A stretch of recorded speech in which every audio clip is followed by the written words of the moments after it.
বললাম যে ও বলে সপ্তাহ টাকা দেয় নাই, হপ্তাহ দেয় নাই। হ্যাঁ হ্যালো, কত টাকা দিবে?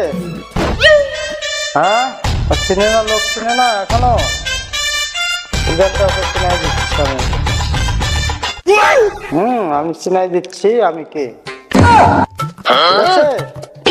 ওরে সুধীর ভাই, আমার না করে খাওয়া আমার কি মানে ও টাকা দিবে না তাইলে? আমাকে দেখাই দিতে হবে? হ্যাঁ আমার যাইতে হবে কি? হ্যাঁ হ্যালো মামু, কোথায়? ওকে কিন্তু দেখাই দেবো আমি। এই তো আসো না, বরাবর আসো, বরাবর আসো, এই দোকানে আসো।